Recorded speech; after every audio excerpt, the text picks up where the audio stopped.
Përshëndetje nga Top Tani Podcast. Jemi si zakonisht në të vendin tonë të këndshëm këtu në ambientet e Top Tanit, ku thash më dihet që nuk është vetëm vendi i blerjeve i argëtimit, por edhe vendi ku diskutohen edhe ndahen histori personale, histori jeta, histori të bukura, histori frymëzuese. Dhe unë jam shumë e kënaqur që sot do të kemi një personazh të cilin e duam shumë, personalisht e kam ndjekur dhe kam qenë mbështetëse e saj kur ajo këndonte në X Factor. Më vjen mirë që në këto 10 vite diçka më tepër, rrugtimi i saj ka qenë plot suksese, sigurisht me dallë, me momente dhe nga ato që njerëzit nuk është se i duan dhe i përqafojnë, por kjo është jeta. Sot me mua është Engjina Sopuj. Engji, mirë se erdhe. Mirë se të gjeta. Shumë kënaqësi që jemi bashkë. Kënaqësia është edhe ime. Ky kënd i këto shumë i këndshëm. Dhe se ti e the vetë që është një kënd i ngrohtë dhe me të vërtetë është i ngrohtë. Mua vjen mirë në fakt është përcjellë edhe nga Instagrami, në Reels edhe u duket shumë familjar, u duket si një qoshe shtëpie. Po, qoshe është shtëpisë, që është e ngrohtë, është e bukur, siç themi ne është cozy, edhe është fiks nga ato vendet ku ti ndihesh rahat të bësh muhabet. Them kështu në zhargonin popullor, të bëjmë muhabet edhe të ndajmë gjëra të bukura me njëri tjetrin, kështu që faleminderit shumë për ftesën. Kënaqësi. Edhe dallgët, ti the që ndoshta ndonjëherë si përqafojnë fort, po jeta të mëson që ti përqafosh, se gjithsesi të japin mësime shumë të mira, dhe pa ato dallgët nuk do kuptojmë pastaj edhe deri në qytet. Edhe që është ndoshta edhe më i bukur edhe ato e përqafojmë ndoshta edhe më lehtë. E drejtë. Si është ky fillim vit për ty? Po me thënë të drejtën, siç po të thoja jashtë kamerave, kemi ngrënë shumë. Përveç asaj. Përveç faktit që kemi ngrënë çdo gjë të mundshme që kishte frigoriferi, kemi ngrënë pula gjele. Nuk e di, domethënë edhe atë ditën e parë që u riktheva në palestër, të ta them të vërtetën, po ndjeva si mos po keq. Se me si ngreja peshat, dhe isha kështu. Gjithë herë të parë. Aq, sa të vim në të rëndësi. E do njeriu dhe atë lishmërinë, ato pushimin edhe të ngrënit pa censur, se gjithë vitin censurojnë gojën. Unë kam hallin të kilet, jo, se duket kështu se kjo tani mban linjat, se është vërtet fare. Unë kam hallin të fakti që kam vetëm një stomak. Dhe nuk më mban, aq mban. Aq do det kisha 2, dhe disa të çohet stomaku i dytë, por që gjithsesi përtej shakave, viti i ri ka të bukurat e veta. Sigurisht që ka edhe nga ato momente që edhe bësh një çik melankolike, ose bësh.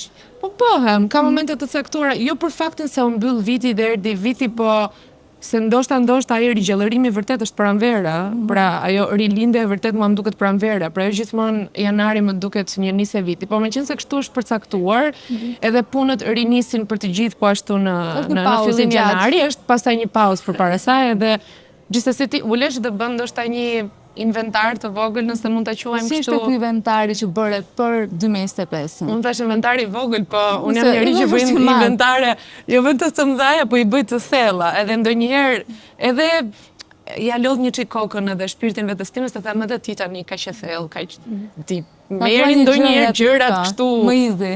Po 2025, me thënë të drejtën, atë inventarin tim ka patur plot gjëra të bukura. Por emocionalisht ka qenë pak i fuqishëm dhe pak i rënd. Edhe ndoshta fundi 2025-s, ndoshta edhe me disa gjëra shëndetësore, familjare, mami na mori një çik na mori përpara, i them unë. Shpresoj që këtë vit të jetë një diell në. Shpresoj me të ketë një çik më shumë diell. Në anën profesionale ka qenë shumë i mirë, realisht. Unë riktheva muzikës, ndora këngë të reja, klipe të reja, kam patur kontrata shumë të mira pune. Pra do duhet që t'jemi mirënjohës, edhe këto gjërat e mira kam përshtypjen që do duhet t'i vëmë në listë të parat, por t'i dhëmë kurajo vetes, edhe pse jo t'i rikujtojmë vetes që optimizmi është ajo që na duhet. Edhe ndoshta edhe ne vetë si njerëz e kemi ndoshta ndonjëherë për zakon që t'i marrim gjërat e mira të mirëqenia. Domethënë, arrim një gjë e fusim te xhepi. Po në fakt ajo gjëja e mirë që është arritur, duhet vlerësuar, duhet festuar, se është puna jonë, është suksesi ynë, kështu që edhe në rastin tim e bëra këtë gjë. Një vura ca gjëra të mira përpara, pastaj thash, të gjithë kemi probleme, të gjithë kemi gjëra që nuk shkojnë, mendoj që do duhet që ti superojmë, sa do vështira që janë. Për veshjet, për lookun, sot i veshur shumë interesante. Faleminderit shumë. Organizohesh vetë, ke një personal shopper, je ky njeriu që merresh me veshjen në këtë lloj forme apo tani unë kam mirë nga dupin që 18 vjeç, domethënë jemi shumë të gjinshme për njëra tjetrën, ajo për mua gjithmonë, po edhe merremi vesh kështu direkt. Kam një podcast do vesh këtë, kam një intervistë do vesh këtë gjë, kam një photoshoot, unë e di se çfarë të duhet edhe i kemi gjërat po themi lehtësisht gati. Po edhe unë jam një çik peshore. Po, kështu që jam peshore me një çik dem. Tani po hyjmë çik në astrologji. Mos më nuk do të them se nuk e njoh. Do të thotë, kemi Venusin, planet kryesor. Venusi vdes për të veshur. për të dukur mirë nga ana estetike, kështu që kam Kjo është gjë e mirë. Tu në top tan vjen për të zgjedhur veshje, vjen për të ndaluar, vjen për të bashkë, për të blerë, për të pirë, për të ngrënë, edhe për të lënë makinën. Është hall më vete, kështu që kemi edhe parkimin poshtë, i bëjmë që gjitha. Momenti më i keq im të që shkoj cili ishte, se në këtë bilans përveç të mirave ka edhe momente që s'na kënaqin. Po, me qenë se jemi tek ajo që dini ju, po kam përshtimin që e para fare është një problem shëndetësor dhe një operacion që pati mami. Si është mami? Dhe me që se po bëjmë diskutime të ngrohta dhe të sinqerta, mami është shumë mirë, tani është shumë mirë, faleminderit, si është ajo gjë erdhi pak papritur, edhe gjithsesi operacionet kanë ato sikletet e veta, po është okay, tani është shumë mirë. Shqyr Zotit. Më vjen mirë se edhe ajo është shumë e fortë. Ose ndoshta ne jemi mësuar që mamat janë shumë të forta. Dhe aty pranojmë, edhe nuk e pranojmë këtë gjë. Nuk e pranojmë se jemi mësuar që mamat kujdesen për ne. Dhe kur vjen momenti që fëmia do të kujdeset për prindin, duke pak e vështirë edhe nuk e pranojmë. Nuk shohim gjithmonë të forta dhe pa mundura. Që nuk përkulen. Dhe shumë e rrallë të pak mendoj që për gjitha mamat shqiptare është kështu, sidomos për brezën e mamave, e mamit tim, unë rrallë herë dëgjoj që të qahet. Ose të diçka që ankohemi ne shumë më shumë. Edhe kur shikon që realisht ajo kishte një problem që nuk po shkonte mirë, thash okay, kjo është serioze. Po unë lidhjen e kam shumë të fortë me mamin, grindemi nga mëngjesin darkë, se jemi të dyja kokforta. Kemi të njëjtin karakter. Po kemi pastaj sigurisht edhe marrëdhënie shumë të afërt. Dhe ndonjëherë me ato që na rristin, që na duan më shumë, ose që kemi të njëjtin karakter, sigurisht në ato do kemi edhe ato përplasjet më të mëdha. Është normale. Kështu që të parën kam këtë, përpara familjes dhe përpara mamin, se nuk vë asnjë gjë tjetër që ndodh në këtë jetë që nuk shkon. Pastaj sigurisht pata pjesën e punës edhe të wake-upit dhe gjithë ajo zallamaia. Të rëndoj më shumë largimi nga wake-upi apo zhurma që u bën në rjet?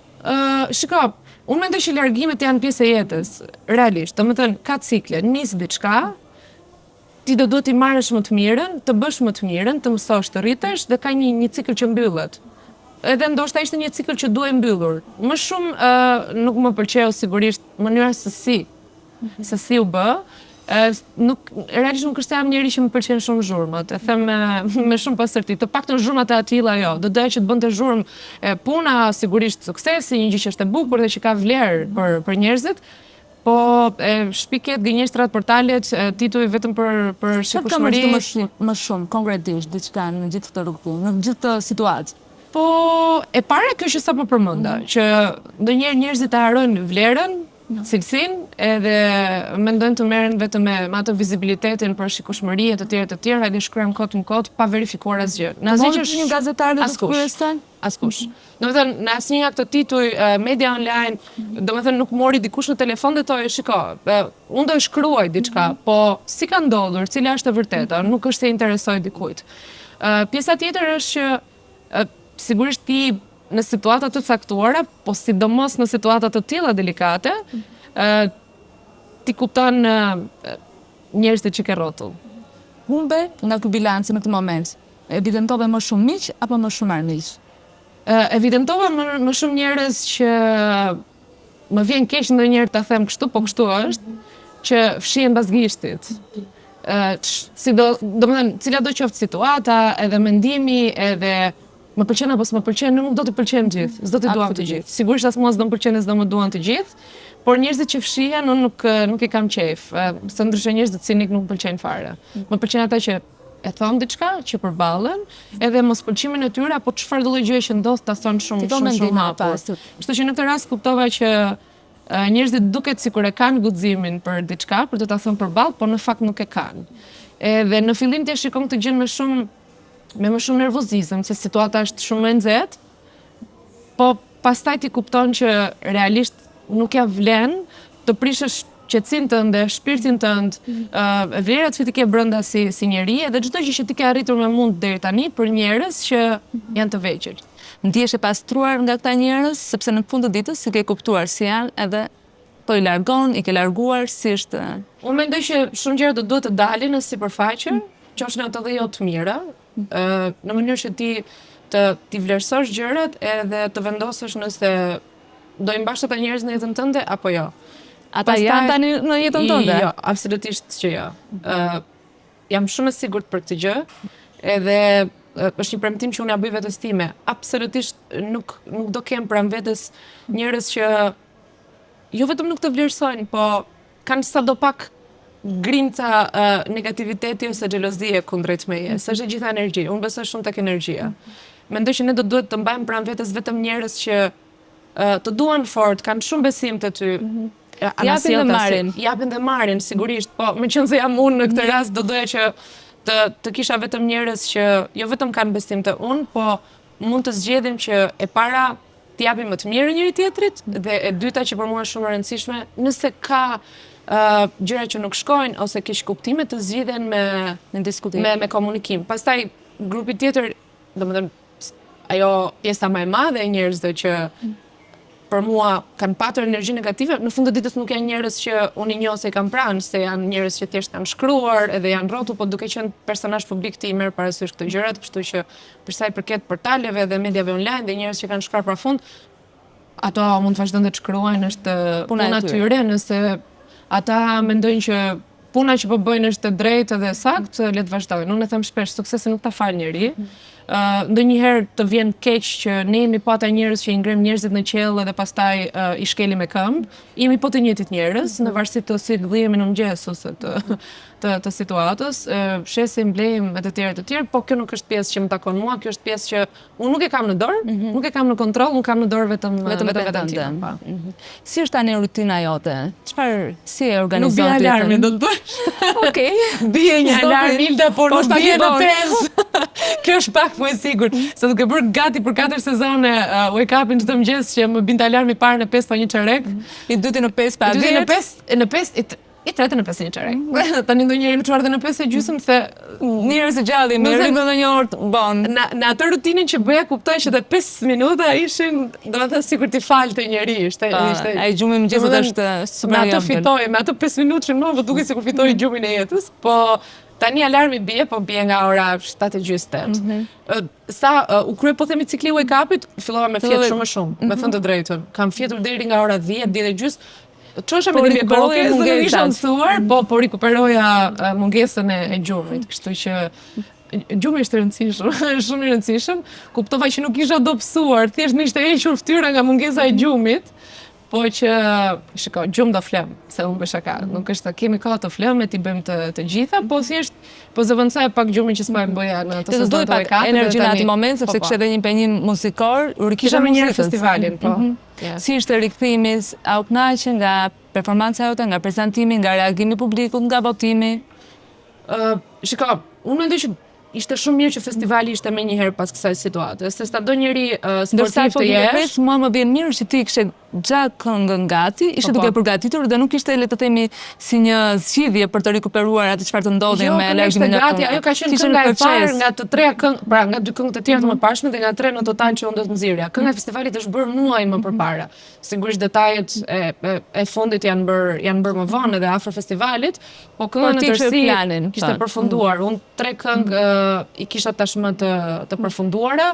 2 i bëra me klipe dhe kjo që është bërë e para, unë e ruajta për festival, se bashkë me Kledi Bajitin që bëri këngën, mendonim që ishte e duara për festivalin.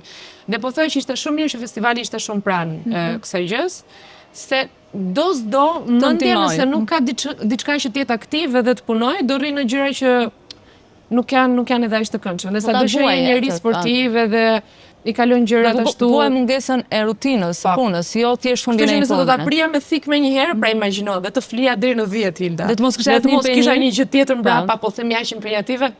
Unë nuk jam mësuar ashtu.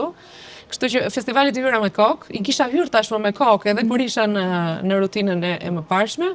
Dohet bëja atë që bëra në festival, kështu që nga ana ime, nga ana po themi profesionale dhe impenjimit, mendoj që shkoi shumë mirë. E mira s'ka fund. Ka përmirësime për të bërë absolutisht, por mendoj që në të tërën, kënga, performanca dhe çdo gjë që u bë aty, qoftë edhe pastaj nga detajet e tjera, nga veshjet, nga looku dhe çdo gjë, mendoj që ishte realisht ajo që donim bënim unë dhe i gjithë grupi dhe stafi që punuam, se ne ishim disa njerëz që punuam me njëri tjetrin. Unë, Kledi Bajiti sigurisht në këngën, ishte Miranda Dubi, kisha Ola Hasani, Nes Dalinin, koreografët që janë ndër më të mirët në Shqipëri, kështu që kishim një grup shumë të mirë, punuam me shumë dashuri. Lodhe kishte, absolutisht, edhe unë u lodhe, edhe nga që e mora shumë intensive kisha shumë stërvitje, pastaj palestrën kisha provuar me koreografen. Po. Je njëri i rregullt? Shiko, ka dhe periudha të caktuara që nuk jam dash i rregullt, për të mos gënjur, se nuk jam ai njeriu që tani çojm çdo ditë dhe them të bëhet nami, unë do flas në palestër. Jo. Por në periudha kur kam po themi impenjime të tilla si festivali apo atëherë kur kam pas Dancing with the Stars, kur kam gjëra që realisht më kërkojnë Energji trup më të të fortë, fortë, energji edhe mendje më të fortë, sigurisht që stërvitin e kam herë 2. E bëj shumë. Të kthejmë këngës. Mbaron festivali, jepen çmimet, vlerësimet, çfarë ndodh me këngën? Duket sikur humbet, ngelet jeta e saj është deri aty, çfarë do ndodh me këngën tënde konkretisht? Si ke ti planin? Se okay, secili e mendon ndryshe. E mendon ndryshe, dhe varet dhe se si e shikon. Ka njerëz që ndoshta e shohin që po shiko se ne shpenzuam kohë, por edhe para absolutisht për festivalin, edhe tani ajo mbetet aty, çfarë do ndodhi më pas. I ka patur të gjitha këto, ka patur dhe shumë kosto, ta thash dhe fizike, dhe emocionale, dhe ekonomike, dhe financiare, absolutisht. Por varet çfarë mendësi e ke. Unë doja që në atë që unë mendoj, do doja që të bëja një gjë që të lër një gjurmë, sa do të vogël. Kështu që për sa i përket Enxhit edhe CV-s time për një këngë dhe një performancë festivali, unë jam shumë e lumtur. Dhe mendoj që asgjë nuk ndodh kot. Edhe gjëra që ndonjëherë ne mendojmë që na ikin ose na themi, okay, ndodhi kjo, po tani çfarë do bëhet me atë këngën, unë mendoj që gjërat mbesin, edhe i hapin rrugën një deri tjetër, një rrugtimi tjetër që mund të jetë shumë i ndriçuar dhe më shumë dritë se sa çfarë ke lënë pas. Dhe kjo këngë mendoj që do të ndihmojë tashmë të dy këngët e tjera që po bën? Absolutisht. Mendoj që po. Unë kam dhënë shumë dashuri dhe shumë energji të dritë të kënga që ishte pjesë e festivalit. Realisht e dua shumë si këngë, edhe nga ana shpirtërore kam dhënë një pjesë të mirë të ndjesive të mia, të emocionit tim. Ishte shumë personale, pavarësisht se shumë njerëz mund ta gjejnë veten aty. Po kur ti jep energji, shpirt edhe dashuri të çfarë do lloj gjëje që ti bën, manifestohet tek të tjerat dhe nuk humbet. Unë mendoj që nuk zhduket. Energjia nuk zhduket asnjëherë, kështu që mendoj që është një buri mirë për këtë rrugtimin që unë kam menduar që të vi, se unë u riktheva në muzikë, po nuk kam ndërmend që të tërhiqem prapë. Më trego më shumë. Unë po punoj për këngë të tjera tani, është sigurisht që në studio ti kur hyn ke dhe materialet të tjera që i ke gjatë aty brenda. Por tani po mendojmë, po themi, strategjinë e duhur dhe gjërat e duhura për gjatë gjithë 2026-s. Kështu që do ketë këngë të reja, unë kam shumë dëshirë që të kthehem me një album sado të vogël timin. Po mendojmë për gjëra akustike shumë bukura. Kështu që thjesht që do jetë shumë bukur sepse ka nevojë për këto momentet muzikore, sidomos muzika këngët në version akustik. Që janë më intime, që janë më të ngrohta. Njerëzit kanë gjëra më të vërteta. E vërtet, kështu që komerciale. Komercializmi do jetë gjithmonë prezent, por absolutisht. Ka filluar të kërkojë edhe këtë pjesën artistike, ndoshta pak veli nga komercializmi. Po dëgjon pafund, sheh pafund, mendoj që çdo gjë rikthehet. Dhe kam përshtypjen që tani është momenti që do të kthejnë gjëra që janë shpirtërore, që janë shumë pranë njerëzve. Ndërkohë, paralel me këngët, që besoj do të vinë shumë shpejt në pranver, je duke bërë librin dhe shumë shpejt do ta promovosh. Libri del tani nga fundi janarit, ne kemi saktuar dhe një datë. To ta them. Na trego. Në datë 22 janar, ne kemi menduar që të kemi edhe një event shumë të madh, shumë të vogël, po një event promovues, po të ngrohtë, me njerëz që ne kemi shumë pranë. Unë librin e kam në bashkëautorsi, nuk jam vetëm unë. Është një autor tjetër shqiptar i ri, shumë i mirë, Kledi Thaçi, ka bërë 3 libra të tjerë më parë dhe shkruan shumë bukur, ose të paktën kur unë kam lexuar librat e Kledit edhe pastaj jemi takuar me njëri tjetrin dhe rastësisht ti ke treguar historinë tënde aty, si ndodhi që ne jemi takuar në fakt për të bërë një bashkëpunim së bashku, por kur jemi ulur të diskutojmë, kemi nxjerrë të dy të njëjtën tematikë. Pra ishte historia ime personale, ndërkohë ai kishte prekur te libri i tij i tretë këtë temë. Cila është tema? Ishte komplet përputhje kështu në borbullën e librit. Unë kam dashur shumë që ne të flasim në këtë libër për Twin Flamesat. Nuk e di nëse ndoshta shumë pak njerëz mund të kenë dëgjuar ose disa dhe mund të kenë dëgjuar dhe të kenë përjetuar siç unë e kam përjetuar. Twin Flamesat janë shpirtra binjak, shpirtrat pasqyrë. Sigurisht ne termin shpirtra binjak e kemi dëgjuar, por nuk e dim se çfarë është thellësisht realisht se çfarë ndodh me jetën e dy njerëzve që takohen në këtë dimension dhe në këtë formë me njëri tjetrin. Është e gjitha shpjeguar aty në libër. Është historia ime, më ka ndodhur mua. Me një person, pra Ai personi ka qenë themi influimi. është një histori dashurie, një Është histori dashurie personale, po absolutisht ai është roman dhe romani do duhet që të ketë edhe fiction brenda, edhe trillimin, edhe të shkruhet dhe të përpunohet në një mënyrë artistike që njerëzit ta përtypin më kollaj, ta lexojnë edhe me më shumë dëshirë, se nuk do doje që gjithsesi të ishte thjesht një histori e thjeshtë dashurie. Se gjithsesi kjo dinamik nuk është thjesht një histori dashurie. Është shumë e thellë, shkon përtej kësaj, është nga ato takimet që të ndryshojnë jetën, edhe ti zbulon realisht dhimbjet ka e tua ndodhur më këto të mëdha. takime ty që të kanë ndryshuar jetën? Mua më ka ndodhur në pranverën e 2024-s. Takime me personin që pastaj përgjatë rrugtimit edhe çdo gjë që ndodhi më pas unë kuptova që realisht ishte shpirti im pasqyrë. Gjërat që kanë ndodhur në fillim të duket si dashuria më e madhe. Jo, nuk është më pjesë e jetës time, po është në dieni të kësaj gjëje, të kësaj ndjesie që të ka lënë? Po kam përshtypjen që po, se gjithsesi shiko, rrjetet sociale sot ekzistojnë, njerëzit çojnë, dëgjojnë, flasin, çojnë fjalë, po përtej kësaj unë mendoj që kur njeriu është shumë shpirtëror dhe është shumë i thellë, edhe nëse ai njeriu nuk është më pjesë e jetës tënde, do ketë gjithmonë një lidhje shumë të fortë me ty energjetike, edhe ana sjelljes. Kështu që unë nuk jam njeri, po themi, i lehtë, ose çdo njeri që e takoj në jetën time, i lehtë në këtë formë, duhet që ti të përçoj edhe unë gjërat që kam kuptuar, që kam mësuar. Dhe mendoj që edhe për njerëzit ose edhe për personin përballë ka që një lloj zgjimi ose një lloj tronditje dhe një lloj tronditje. Kështu që absolutisht që ndoshta nuk e kupton se çfarë është si gjë, se çfarë ka qenë, po do ta kuptoj. Po ta ftosh në promopi? Kjo është çik tek shumë spes tani filloj edhe. Nuk mendoj. Nuk mendon. Jo. Do t'i çosh librin atëherë. Apo do ta dëgjosh intervistën, do shoh këtë intervistë do blej librin. E mira është libra të blihen. Jam dakord. Nga çdo njeri, edhe nga miqt apo çdo njeri që ka rrotë sigurisht ne i durojmë edhe lëm shënimet tona dhe dashurinë tonë aty. Mirë të blej. Është më mirë të blej. Është më mirë të blej. Për shumë arsye. Po, shiko, ka njerëz që ndoshta nuk do jenë më gjithmonë pjesë e jetës tonë. Jo çdo njeri është aty për të qëndruar gjithmonë. Në rastin e kësaj historie, ka qenë një person që ka ardhur absolutisht si një bekim i fshehur, se të vjen me shumë tronditje, të vjen me shumë sfida, të vjen edhe me dhimbje, të vjen me ca gjëra që ti s'ke menduar kur më parë që do të ndodhin. Por janë përjetime që do të jetoj njeriu. Por janë përjetime që do duhet të jetosh, të mësosh sado që të nxjerrin nga zona e komfortit, sepse realisht unë kam kuptuar një potencial shumë të madh timin që ndoshta nuk do ta kish kuptuar nëse nuk do kisha takuar këtë person. Kështu që ndoshta nuk është, por shpirti ka memorie për të gjithë njerëzit. Nëse arrim ta kuptojmë të gjën, disa njerëz do jenë te memoria e shpirtit, edhe nëse na shërbejnë për të rritur si njerëz, mendoj që ne kemi marrë më të mirë aty raporti, kështu që ai është kaq i vetëdijshëm për gjithë këtë gjë që ti po më tregon. Fjala vetëdijshmëri është shumë e madhe. Ti ka përsëri e di shumë mirë. Unë nuk e di se sa të vetëdijshëm janë ose sa të vetëdijshëm zgjedhin të jenë ose të vazhdojnë të jenë njerëzit që nuk janë më pjesë e jetës time. Unë çdo njeri që takoj ta thash dua që ta bëj të vetëdijshëm, dua që t'i jap shumë pjesë nga zemra ime, nga shpirti im dhe nga eksperiencat e mia, pastaj çdo gjë është zgjedhje personale. Është një shprehje shumë e bukur, edhe unë e kam vërtetuar vit pas viti dhe sidomos vitet e fundit. Sado që ti njerëzit mund t'i duash, ti dashurosh, tu japësh veten tënde më të mirë, fëmijën tënd të brendshëm, pjesën tënde më të pastër, më të brisht, më të bukur, ti nuk mund t'i shpëtosh njerëzit. Në drejtë. Njerëzit zgjedhin vetë ta shpëtojnë veten e tyre dhe të bëjnë më mirë. Ti shkon deri në një pikë, pastaj është pjesa e kjo teoria jote, le të themi, teoria e njohur, por që po e promovon ti në librin, e shpirt pasqyrë, e shpirt binjak. Mendon që njeriu në jetë e takon disa herë shpirtin binjak apo jo?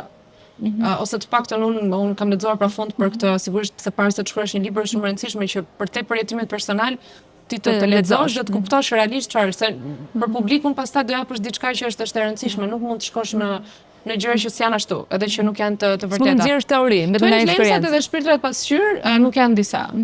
Është vetëm një. Dhe jo të gjitha takojnë. Është çështja e vetëdijshmërisë që ti the ose e rrugtimit që ka arritur dikush. Pra, nëse ne jemi zgjuar shpirtërisht, është ai zgjimi i fuqishëm dhe ajo vetëdijshmëria në nivele të goxha të larta, ti e tërheq shpirtin tënd pasqyrë dhe binjak pikërisht për atë potencialin e fuqishëm që unë të thash ty. Mund të zgjohen të dy, mund të zgjohet vetëm njëri. Është komplet pastaj punim se sa punon ti me veten tënde. Soulmates janë ata pastaj që ne mund t'i kemi edhe disa në jetë. Edhe soulmates nuk është se janë vetëm partner romantik.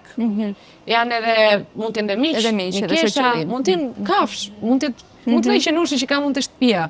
Dhe soulmates janë raporte që kanë dinamik pak më të lehtë. Kuptohesh shumë më thjesht, shumë më mirë, po nuk janë as të thella sa twin Nuk flames. janë marrë Nuk ta ashtë ndryshojnë tërë, jetën atë lloj të dimensioni. argëtonit Kjo është e sigurt. të Unë mbushin që kam jetën, përjetuar e di shumë mirë. Twin flamesat janë shumë të Si në rënditës. këtë moment të jetës tënde, Enci? Je përmbushur, je e kënaqur, je e qetë. Nuk mendoj që jam ende shumë e qetë në aspektin e shumë gjërave. Pra edhe nga ana profesionale dhe personale, po mendoj që jam në një moment shumë të mirë konfidence personale. Jam në një pikë që e di se çfarë dua, realisht, e di se ku dua të shkoj, e di se çfarë duhet të kem pranë vetes time, dhe jam 100% e bindur që jam në një pikë të jetës që unë zgjedh. Okej, po zgjedh do bësh muzikë, televizionin është Unë zgjedh të vazhdoj të bëj muzikë dhe zgjedh të mos e heq dorën nga televizioni, absolutisht. Televizioni është një pjesë e rëndësishme. Ka në mendje ose po rikthem tek një gjë e kaluar. Një vit më parë ke pasur një ofertë për Big Brother, për të qenë prezente. Pse i ka thënë ja? Po nuk mendoj që ka qenë dhe nuk është. Është historisht? Ka disa vite që jam përfolur edhe ka patur dëshirë shumë të jem pjesë e Big Brotherit. Ke marrë oferta konkrete? Absolutisht, po. Edhe këtë edicion? Këtë edicion është përfolur shumë emërim, nuk është se kam patur një ofertë të ulem në tavolinë, duke qenë që unë nuk kam pranuar të jem pjesë e Big Brotherit vitin që kaloi, kështu që po ka qenë ka 3 vite rresht që emërim për flitet. Ty të ka të nduar Gjithë në media madje ka patur njerëz që thonë është e sigurt, unë di që do hy me këtë datë, do nisha shoh, okay, nëse ju dali ose di, prisni që të hyj. Cila është arsyeja që nuk e hyr atëherë? Nuk ka qenë momenti, nuk mendoj që kur më është ofruar, edhe vjet, po edhe tani edhe në vazhdim, nuk mendoj që është formati që unë dua që të jem pjesë. Nuk ka qenë momenti apo s'është formati që ti pëlqen? As momenti, as formati në këtë pikë që unë dua. S'do hysh kur? Jo. Nuk mendoj që do jem pjesë e shtëpisë brenda. Është reality show, është shumë interesant, është një lloj eksperimenti social të gjithë e dim, s'kam nevojë të përsëris gjëra që njerëzit e dinë shumë mirë, nuk është për mua. Nuk është pjesë e asaj që unë dua. Ti ke provuar muzikën, ke dalë nga një format talent show, X Factor, ke provuar sërish vete në garë në Dancing with the Stars, ku edhe fitove kupën, ke provuar fan club, wake up, kanë qenë eksperienca gjithmonë në rritje, eksperienca shumë të rëndësishme, cila ka qenë ajo më me vlerë për ty? Mendoj që të gjitha kanë patur shumë vlerë. Domethënë, fakti që unë jam marrë me kompeticione muzikore shumë e vogël dhe kam marrë pjesë në talent show si The Voice, X Factor, mendoj që më kanë rritur shumë dhe janë formate që unë besoj fort që do duhet që t'i provojnë të gjitha ata që kanë talent. Të rinjt patjetër do duhet t'i provojnë talent show se nuk shpenzojnë asgjë, në sensin edhe të anës financiare, se që ti të bësh këngë, të bësh klipe, është kosto. Është kosto financiare dhe Ndërkohë nëse familjare. ti shkon, po, absolutisht, do duhet që të ndjekin prindrit të afërm, që nuk është e lehtë. Mami im që e ka bërë këtë gjë vazhdimisht vetëm, ma besoni nuk është fare e lehtë. Sigurisht ja ka vletur, po ka patur dhe ajo sfidat e veta. Nuk Absolutisht. prindrit gjithmonë kanë dëshirën më të mirë për fëmijët, po jo të gjithë munden. Talent show-t, patjetër që do duhet t'i provojnë dhe mua më kanë dhënë shumë. Të jesh në autoskena, në një moshë të vogël, është benefiti Ti jashtëzakonshëm. ti marrë më të mirat. Wake Up-i, eksperiencë e jashtëzakonshme. Kur më është ofruar Wake Up-i nga Ledioni atëherë, jam lumturuar shumë, realisht, shumë fare. Ka qenë edhe një moment, edhe ai një çik delikat, e ke parasysh kur ti fillon do dhe shkoje, se ku do shkoje, se çfarë do bëje. dance-it. Wake Up-i ka ardhur përpara. Më ka ardhur më përpara. Absolut, ka ardhur përpara edhe e kam pranuar me shumë dëshirë. Gjithmonë i kisha menduar radion, e kam patur shef që e vogël, po si kisha provuar asnjëherë. Unë vija mbas 2 sezonesh të orës të Tiranës, bëja orën e Tiranës në terren, që ishte edhe ajo eksperiencë shumë interesante, por radion e doja shumë. Ledioni më tha ne do ristrukturojmë Wake Up-in, kam dëshirë që t'jesh edhe ti, kam pranuar më njëherë, se kam diskutuar fare. Kështu që gati në 3 sezone ase gjysmë, po ja këto 4 sezonet e radios, mendoj që kam mësuar shumë. Jam disiplinuar shumë, që nga zgjimi, se të bësh emision në mëngjes 7 me 10, Të do të një live përveç ritmi radiofonik është komplet diçka tjetër, edhe nga emisionet e tjera, është shumë më shpejtë, shumë më sportive, të kërkon të jesh shumë më shkathët, dhe kur bëhet herët në mëngjes, mendoj pak, domethënë njerëzit mezi zgjohen në një në mëngjes, ndërkohë që ti në 7 të mëngjesit, të kesh super energji të mbash njerëzit, të t'i zgjosh njerëzit, edhe t'i qosh në punët e tyre, në shkolla e të tjerë, kështu që mendoj që më ka dhënë shumë.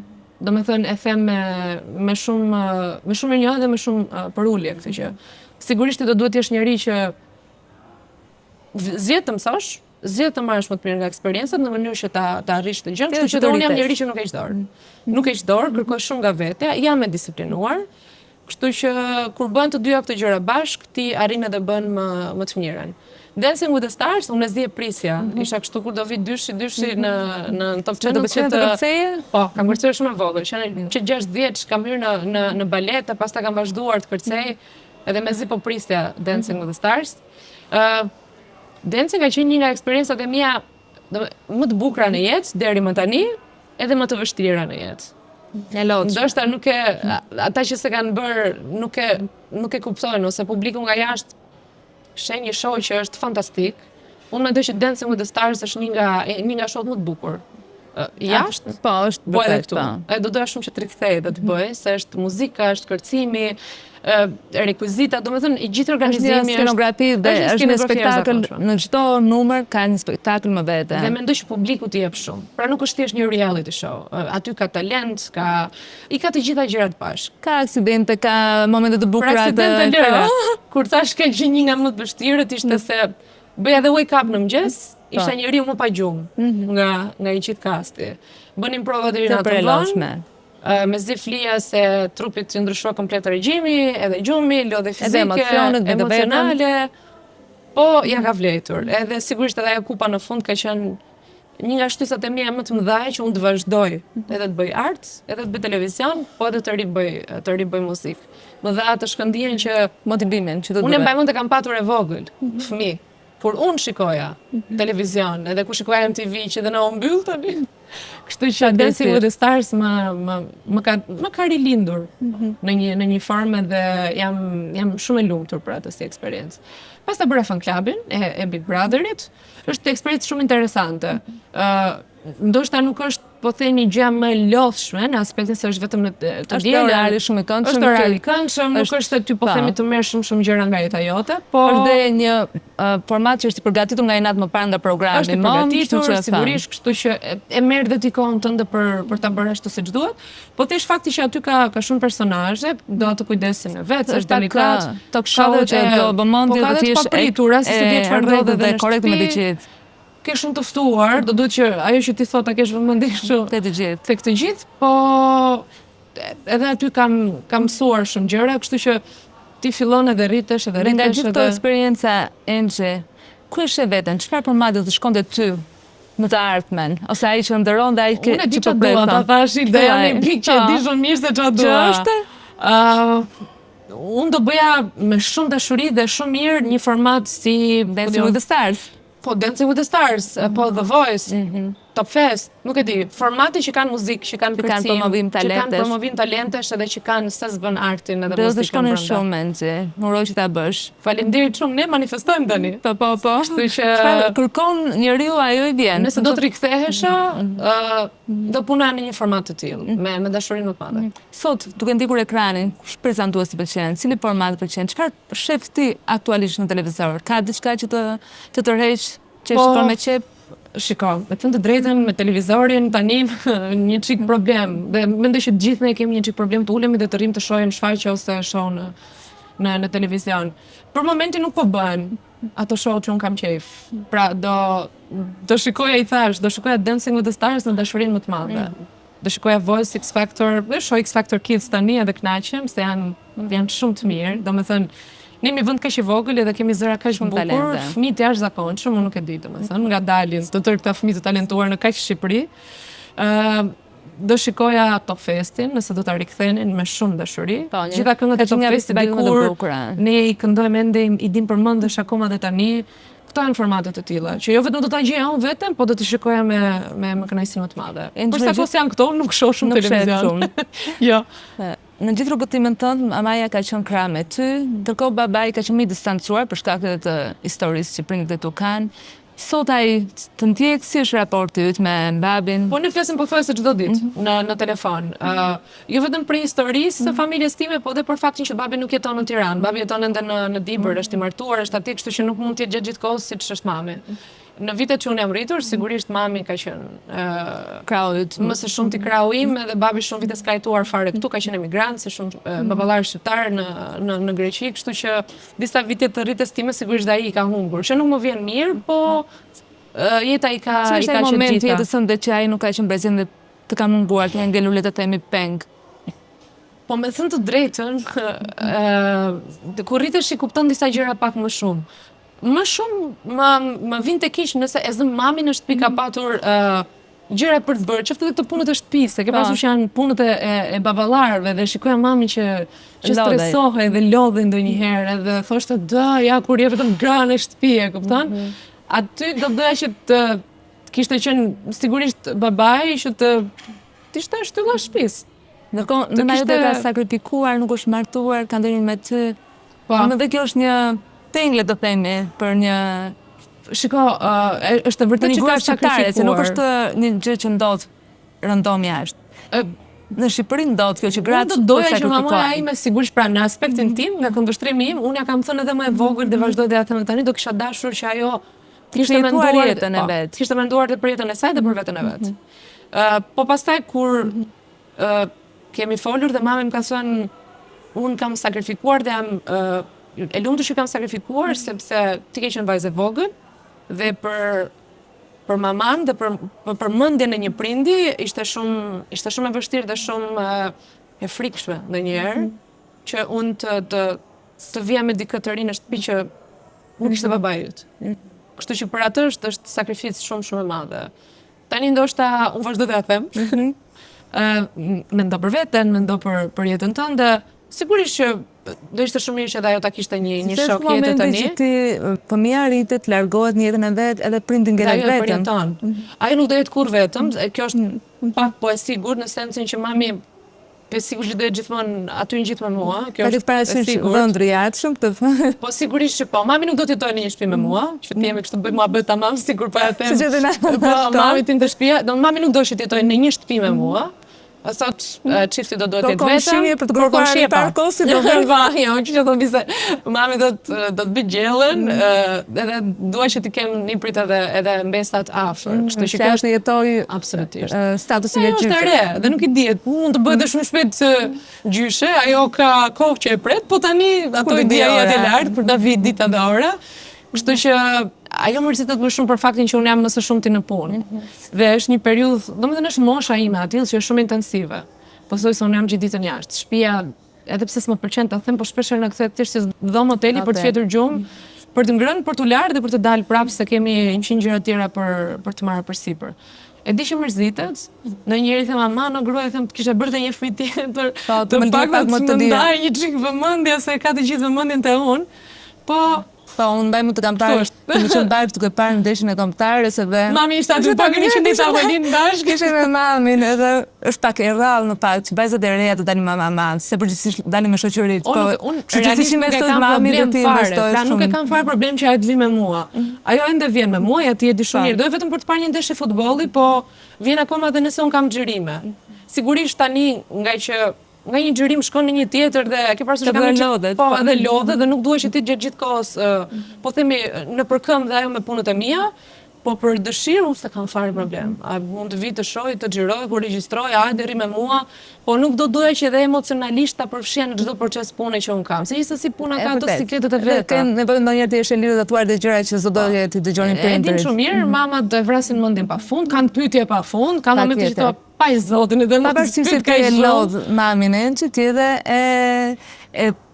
begenis, e shëtit, pushimet i përmet të, madje, ndryshe nga shumë të reja, një pushimet e tua 10 ishin me mamin. Me mamin edhe ishim me Maldive mos të bojë, dhe më një gjë e rallë. Ajo kishte ditëlindje ri që shkon me shoqërinë. Për parë ose me të dashurin, e vërtet. Jo, unë dashurinë e madhe të jetës ka mamin, sigurisht pastaj do kem njeriu në jetës, nuk diskutoj të ndeshja. U knaj shumë, mami është nga ato njerëzit që unë kam shumë zili, se nuk lodhet kurrë nga avionët, po si ka mundsi, unë bën të lef. Ka qefin, ka dëshirën. I ka shumë qef tipi në avion. Ndryshe nga shumë njerëz që thonë avionin na tron në sekretos. Mua nuk është se më trëm, po më lodh qamet. Do me thënë, ajo ftimi ne shijuam shumë, po unë jam bërë. Kur u ktheva nuk e di do ca ditë merja veten nga avionat edhe nga pushimet. Mami u kënaq shumë. I thash, është muaj mjalti i yni, ditëlindjen e festuam bashk. Besoj që këtë një opësim shumë të bukur. Kaq mund të bëj, domethënë ndoshta ti do dojë një muaj mjalti me një shok idhe, po ja. Të ra shumë për pjesë jemi me njëra tjetrën, kështu që pa. Engji, si ishe vetëm, çdo ndodh pas 10 vitesh, e ke bërë një projekcion të jetës tënde, shkova shumë larg. Unë pyet mami, ç'a ke menduar për jetën? Po ç'a do bësh mbas një muaji? Është një vit dhe këto plane bëhen. Po ti më the mbas 10 vitesh. Patjetër, mbas 10 vitesh. Po mirë, hajde se na fillu është më e lehtë, po. Tani që e mendova, s'kan se ta. Do kem fëmijë, me zotin para, po sigurisht ai di lart më mirë, po do kem fëmijë sigurisht. Do kem fëmijë, do kem bërë atë show që unë dua ta bëj. Do kem shumë këngë, do kem bërë koncertin tim recital. Mendoj që janë gjitha gjatë jetës. Të uroj të bësh që dhe ishte një bisedë shumë e këndshme. Unë nuk kënaqem shumë që biseduam bashkë. Unë ndjeva shumë rehat. Edhe që the gjërat njësoj si që themi kur jemi në kafe. Do doja ti isha ashtu. Edhe shiko, ne nuk jemi perfekt. Unë e thash edhe më parë. Ka ditë që jemi shumë të mirë, ka ditë që jemi shumë të qinj. Ndonjëherë me veten, ndonjëherë pa dashur dhe me njerëzit që kemi afër. Me ato të mijat. Po e rëndësishme është që ti kuptojmë emocionet tona, ngjyrat që kemi, përpiqem shumë që ta pëlqej veten edhe kur s'jam mirë. Është e vështirë. Ta pranojmë dhe lumturinë, dhe dhimbjen, dhe dashurinë, dhe humbjen, edhe çdo gjë që vjen me dëshirën dhe me kuriozitetin që do vi diçka tjetër më mirë ose që ka diçka shumë të rëndësishme për të na mësuar. Nga e thëna në të bërë është një detytar. Po, i madh. Po prandaj me jetë, jemi thjesht kalimtar për të mësuar, për të mençuruar dhe për ta shijuar. Kështu që një nga gjërat që unë do doja ta bëja pak më mirë këtë vit, për të rikthyer në fund edhe asaj që përmendëm pak më parë, është të mësoj që ti shijoj pak më shumë gjërat që bëj edhe ti festoj më shumë gjërat që bëj. Se na zë puna, na zë dëshira për të bërë më mirë, për të bërë më shumë edhe harrojmë që ti shijojmë gjërat që arrim. Engji, shumë faleminderit, ishte bisedë shumë e këndshme dhe u kënaqa. E vlerësoj shumë edhe punë të mbarë, edhe vit sa më të mbarë. Gjithashtu. Faleminderit që na ndoqët, ishim me Engjin Asupi në një bisedë vërtet të këndshme. Uroj që si kjo bisedë të jenë të gjithë personazhet që do vinë në vijim. Mirë takoshëm në takimin e ardhshëm.